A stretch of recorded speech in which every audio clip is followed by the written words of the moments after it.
I came home early because my connecting flight got canceled. Nothing dramatic, no intuition, no sixth sense, just bad airline logistics and a last-minute seat on a direct flight that got me home almost a full day ahead of schedule. I remember thinking it was lucky. I picked up takeout on the way, his favorite, because even after 8 years of marriage, I still liked surprising him with small, ordinary kindnesses. I imagined us sitting on the couch, laughing about how annoyed he'd be that I beat him home, maybe opening a bottle of wine, maybe just enjoying the quiet of an unexpected night together. The house was quiet when I walked in, too quiet for late afternoon. Then I heard him, not talking, giggling. That soft, breathless laugh people make when they're trying to be charming.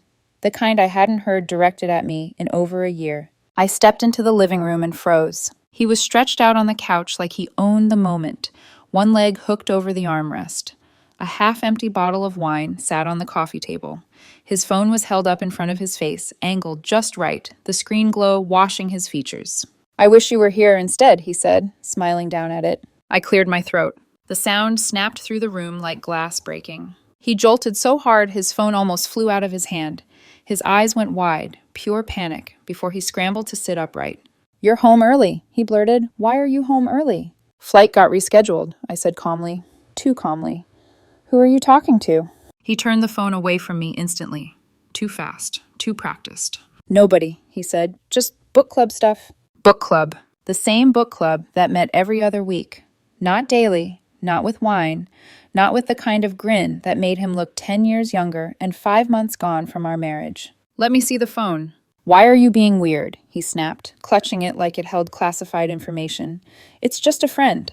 I wasn't the jealous type. 8 years married. I'd never checked his phone, never questioned late nights or work trips or just blowing off steam excuses. But the way his hand shook told me everything. I walked over before he could stop me and looked at the screen. A younger woman, bare shoulders, sitting on a bed.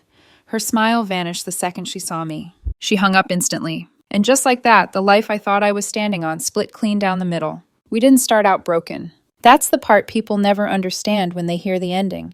They imagine cracks from the beginning, red flags waving dramatically in the wind. But our story didn't feel like that while I was living it. It felt steady, earned, built slowly, the way grown-up relationships are supposed to be. I met him in my late 20s at a friend's engagement party I hadn't even wanted to attend. I remember standing near the drinks table, debating whether it was rude to leave after 30 minutes, when he started talking to me about the terrible playlist.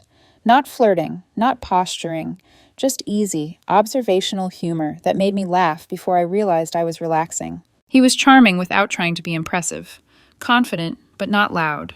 The kind of man who listened more than he spoke, at least back then.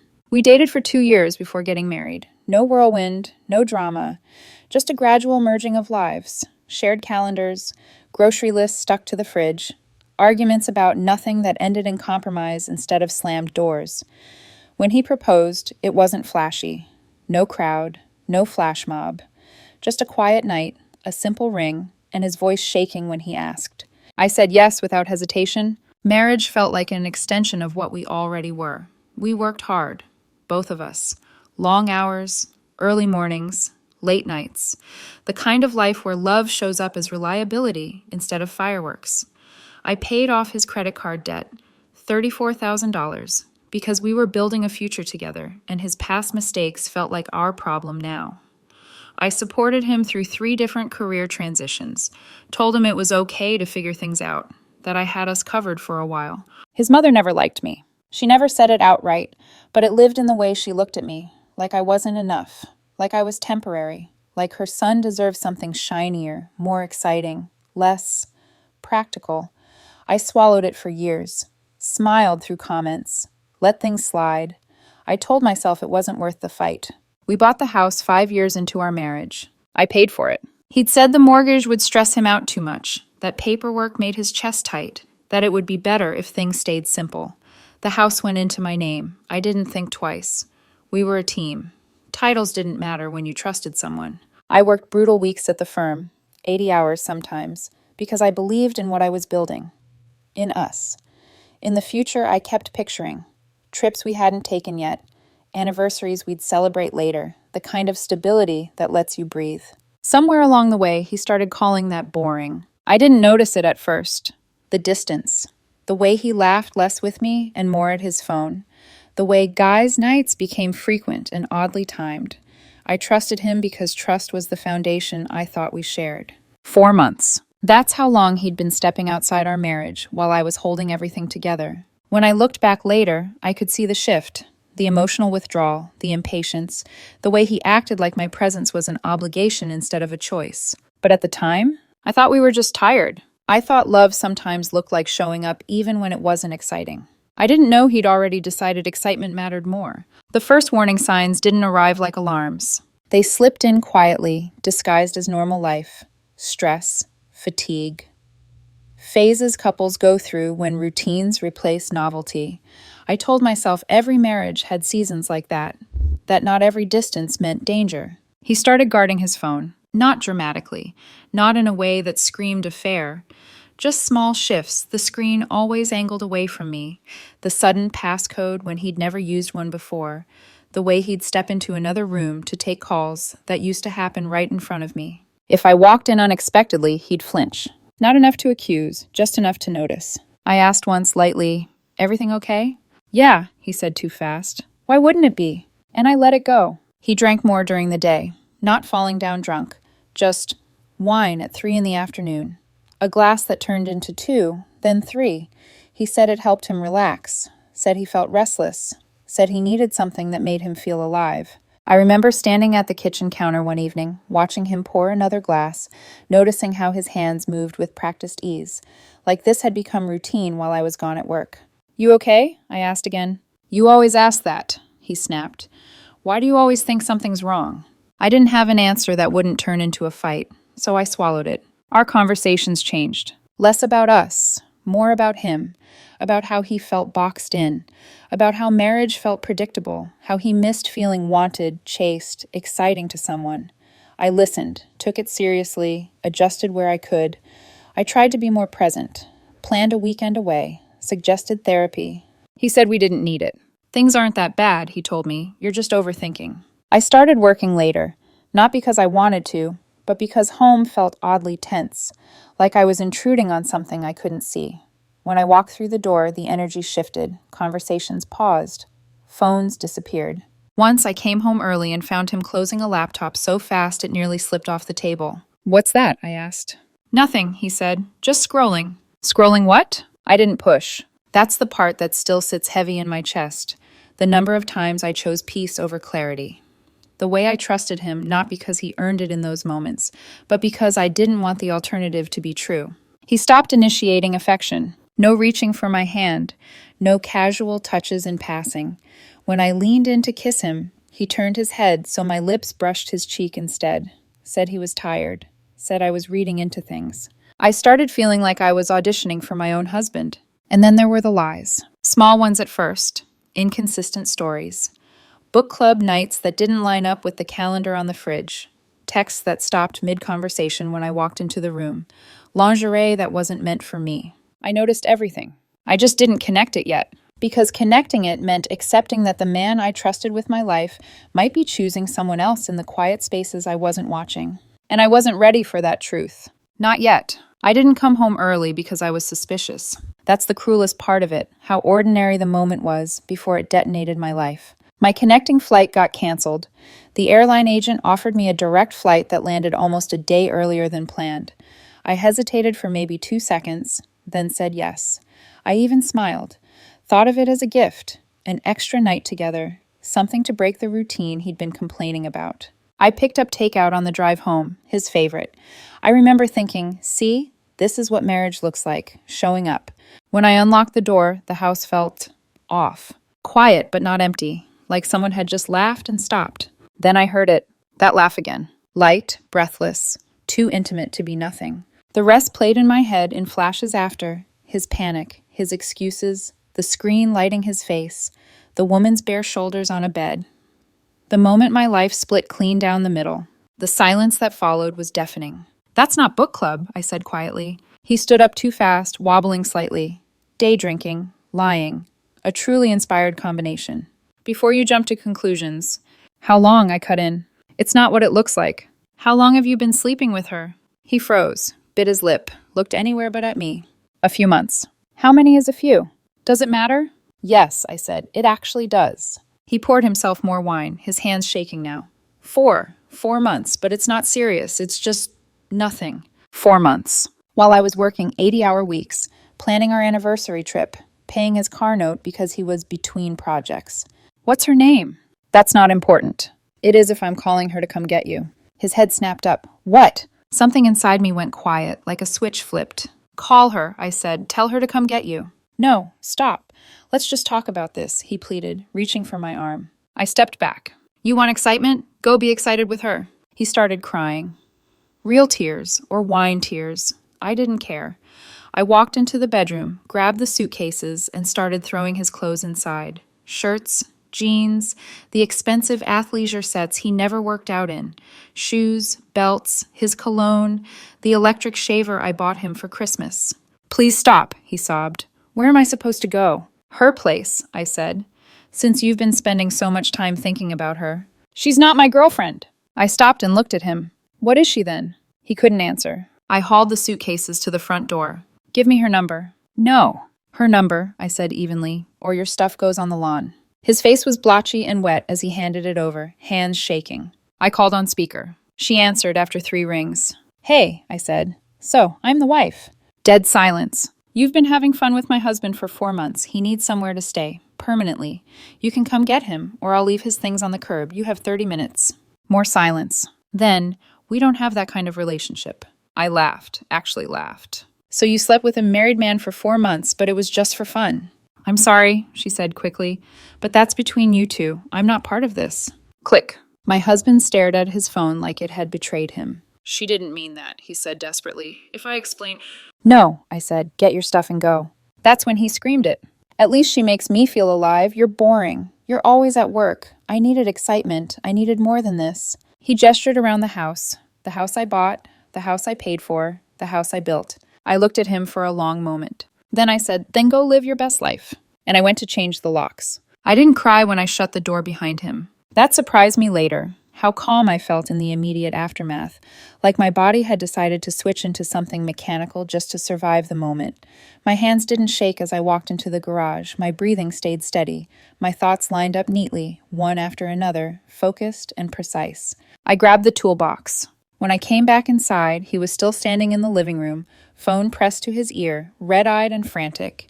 He kept trying to call her again, straight to voicemail every time. What are you doing? He asked when he saw the tools in my hands. Changing the locks. You can't do that, he said, panic cutting through his voice. I live here. You live here because I pay for it, I replied, already kneeling by the door. The house is in my name. His face drained of color. He'd forgotten. Or maybe he'd assumed it wouldn't matter. That I'd never use it. That I'd keep protecting him from consequences the way I always had. You remember when we bought it? I continued, not looking at him. You said the mortgage would stress you out too much. You wanted to keep things simple. I didn't think... No, I said quietly. You didn't. I unscrewed the deadbolt with steady hands. Each turn of the screwdriver felt strangely grounding, like punctuation at the end of a sentence that had been dragging on for years. He went through every stage in under an hour. First, screaming, "You're being insane! You can't just throw me out!" Then bargaining. "I'll end it. I swear. I'll block her right now. We can go to counseling. I'll do anything." Then silence. He sank onto the couch, staring at nothing, as if the reality of the situation hadn't fully caught up yet. I installed the new lock. I'd bought it months ago during a sale, one of those practical purchases you make and forget about. I remember thinking, funny timing. "Please," he whispered. "I have nowhere to go." "You had somewhere to go," I said, standing up. "You just traded it for excitement." I set his suitcases by the door. "You can take your things now." He tried the old key when I opened the door. It didn't work. He looked at me like that was supposed to change my mind. "You can't do this to me." I already did. I closed the door. He pounded on it immediately, yelled my name, cried, promised things he should have protected before they were gone. I texted him through the door. "Your stuff stays on the porch overnight. Tomorrow it goes to Goodwill. Figure it out." Then I turned my phone off. I made myself dinner. Not dramatically, not as a statement, just because I was hungry. I ate at the kitchen counter, the house quiet except for the sound of him outside, pounding, pleading, then eventually just sitting there. It went on for over an hour before the noises finally stopped. That night, alone in my bed, the shock wore off. That's when the weight hit. 8 years of marriage ended in an afternoon. I stared at the ceiling and replayed everything. The laugh, the phone, the words. At least she makes me feel alive, echoing in my head like a taunt. I wondered briefly if I'd gone too far. Then I remembered his face on that call, the way he'd hidden it from me. 4 months of lying while I worked myself half to death. I slept badly. The next morning, his things were gone. The neighbor filled me in later. Apparently, his best friend had picked him up close to midnight. He'd sat on my porch the entire time. The phone calls started immediately. Not from him, from everyone else. The silence didn't last. It never does. By mid-morning, my phone started lighting up like I'd done something unforgivable.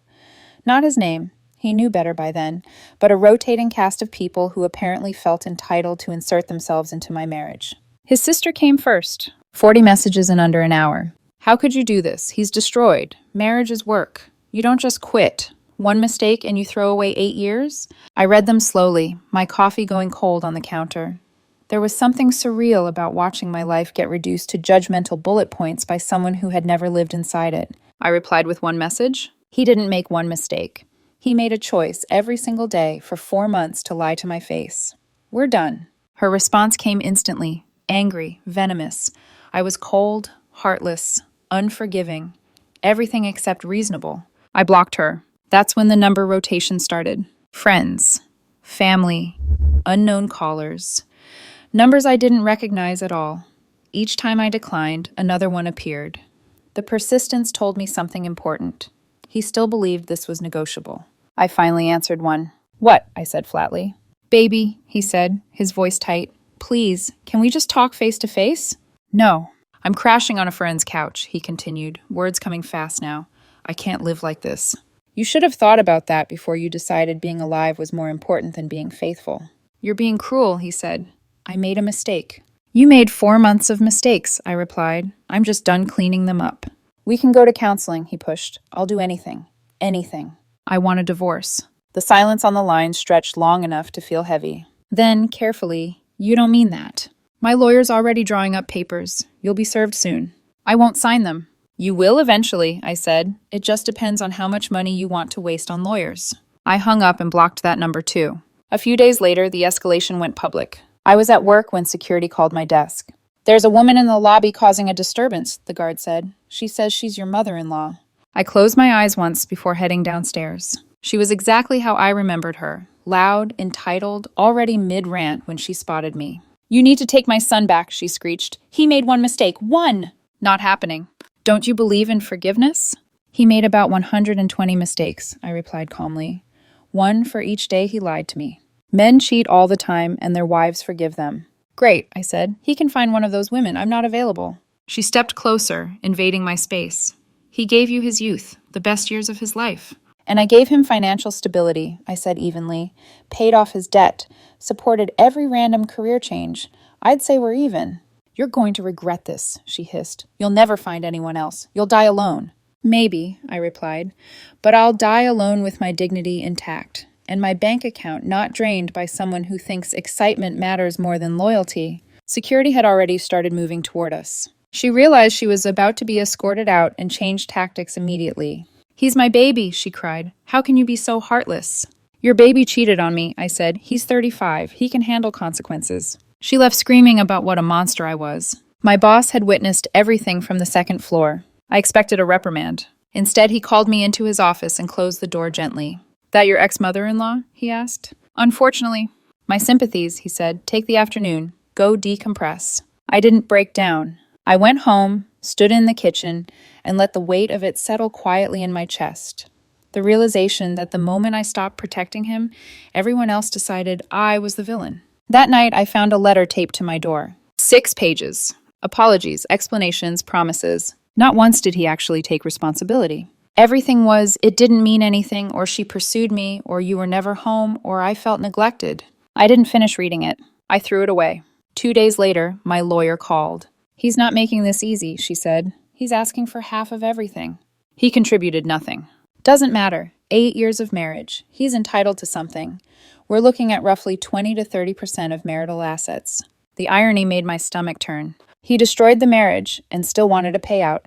Just get it done, I said. I want him gone.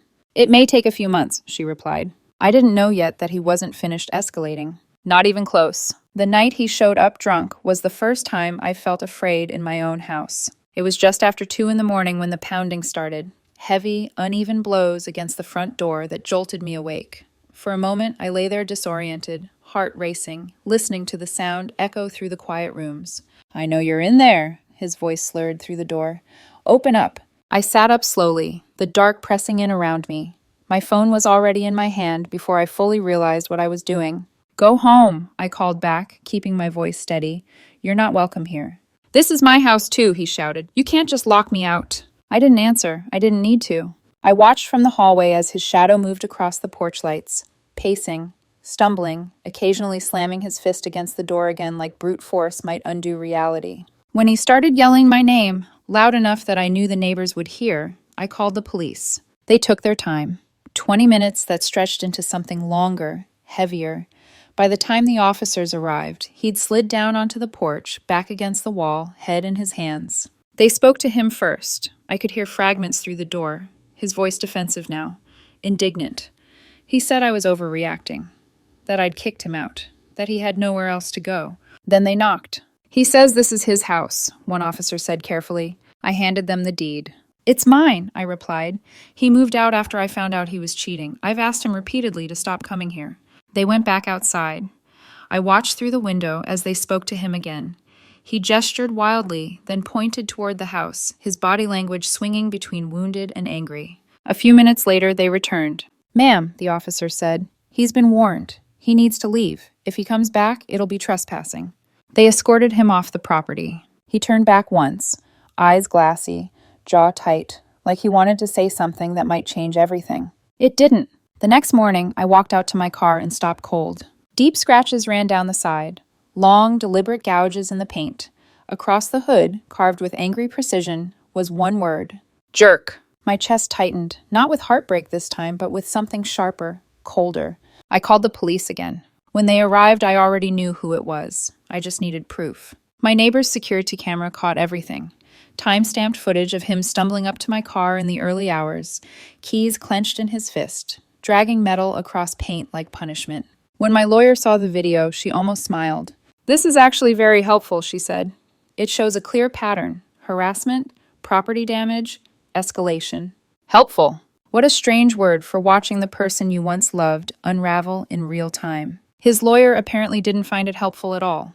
According to a mutual friend, he got a very serious lecture about destroying his own case, about how judges don't respond well to drunk trespassing and vandalism. I slept with the lights on for a few nights after that, not because I thought he'd come back, but because the idea that someone who knew my routines, my house, my habits, had crossed that line once made it hard to relax. That was the lowest point. Not the cheating, not the screaming, not even the divorce papers. It was the moment I realized the man I married was gone, and the person left behind was unpredictable, angry, and desperate. I grieved then, quietly, alone. Not for the marriage as it was at the end, but for the version of him I thought I'd built my life with, for the trust I'd given freely, for the years that couldn't be reclaimed. By the time the court date arrived, I wasn't angry anymore. I was tired, and ready for it to be over. The courtroom didn't feel dramatic. No raised voices, no gasps, no cinematic tension. Just fluorescent lights, hard benches, and the quiet finality of paperwork stacked neatly in front of people who'd seen stories like ours 1,000 times before. By then, almost 2 months had passed since the night I came home early and found my husband on that video call. 2 months of delays, missed deadlines, rescheduled hearings, all driven by one thing: his refusal to accept that this was actually happening. He still believed I'd fold. He sat a few rows away from me, jaw tight, hands clasped together like he was bracing for impact. He looked smaller somehow, less certain. The confidence he used to carry like armor had cracked under the weight of consequences he couldn't charm his way out of. I didn't look at him, not because I hated him, but because looking would invite old habits, sympathy, softness, the instinct to fix what wasn't mine to repair anymore. My lawyer leaned over and whispered, "This is the final hearing. Once the papers are signed, it's done." I nodded. The judge reviewed the case methodically. Adultery, documented harassment, property damage, a no-contact order that had already been violated. Each point landed like a nail, sealing something shut. Then, unexpectedly, my husband stood up. "Your Honor," he said, voice tight but controlled, "I made a terrible mistake." I felt the room hold its breath. "I want to work on my marriage," he continued. "She won't even give me a chance." The judge raised a hand. "Sir," she said calmly, "this is not a discussion about chances. Your wife filed for dissolution based on adultery. You damaged her property. You violated a no-contact order. This marriage is over." He tried to speak again. "Sign the papers," the judge said firmly. His shoulders sagged. He signed them slowly, pen shaking just enough to be noticeable. His eyes were red and swollen, cheeks streaked with tears he didn't bother wiping away. When it was over, I felt lighter. Not happy, not relieved in the way people imagine, just unburdened, like I'd been carrying something heavy for years and finally set it down. Outside the courthouse, he caught up to me. "I hope you're happy now," he said bitterly. "Getting there," I replied. "I lost everything because of you." "You lost everything because you cheated," I said evenly. "I just stopped catching you when you jumped." He stared at me, stunned, like that sentence had rearranged something in his head. "She doesn't even answer my calls anymore," he muttered. "I gave up my whole marriage for nothing." "That part," I said quietly, "is on you." He hesitated, then asked the question he'd been circling for weeks. "Do you even care that I'm struggling?" I thought about it before answering. "Yeah," I said honestly, "a little. You don't spend 8 years with someone and feel nothing." Hope flickered in his eyes. "But caring doesn't mean fixing," I continued. "It doesn't mean sacrificing myself to make you comfortable. I'm not responsible for repairing what you broke." That's when it finally landed. The tears stopped. The bargaining ended. The mask dropped.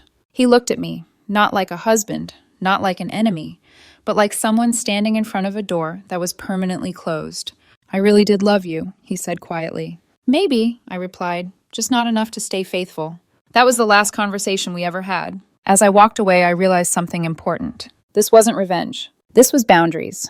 And I had finally chosen myself. Once the papers were signed, the noise didn't stop immediately. It faded in stages, like an echo that keeps bouncing even after the source is gone. The final settlement landed a week later. $25,000 in cash. His car, the one he still owed payments on. His personal belongings. No alimony. No claim to the house. No ongoing support. He fought it harder than he fought for the marriage. According to my lawyer, his attorney finally sat him down and laid it out plainly. Take this deal or risk walking away with even less. The vandalism charge, the documented harassment, the affair, the attempted manipulation. None of it painted him in a sympathetic light. Reality, it turned out, was not impressed by his excuses. He signed. I didn't feel victorious. I felt finished. A few days after the settlement, he tried one last time. Not in person, not with shouting or accusations. Just a message from an unknown number. "I hope you know you ruined my life." I stared at the screen for a long moment before typing back. "You ruined your own life. I just stopped protecting you from it." Then I blocked the number. That was the last contact. The ripple effects continued elsewhere. He moved back in with his mother. I heard she started charging him rent almost immediately, said it was time he learned responsibility. The irony would have been funny if it wasn't so late. He got a full-time job at a marketing agency. Decent salary, nowhere near enough to maintain the lifestyle he'd grown used to. According to mutual acquaintances, he complained constantly about stress, about expectations, about how unfair everything felt. Therapy, apparently, was happening, or at least being talked about, depending on who you asked. He still told people I was the villain, that I'd overreacted, that I'd thrown him out over one mistake, that I was cold, calculated, heartless. Some people believed him. Some didn't. I stopped caring which group was larger. His affair partner disappeared from the narrative entirely, blocked both of us everywhere. I later heard, through the kind of grapevine I no longer actively listened to, that she'd had a boyfriend the entire time. When he found out, he didn't stay quiet about it. Social media did what it always does. The fallout was public and ugly. Last I heard, she moved to another state. Running, it seems, is contagious. His mother sent me one email, a long one, accusatory, dramatic, filled with words like destroyed and heartless and family. I didn't respond.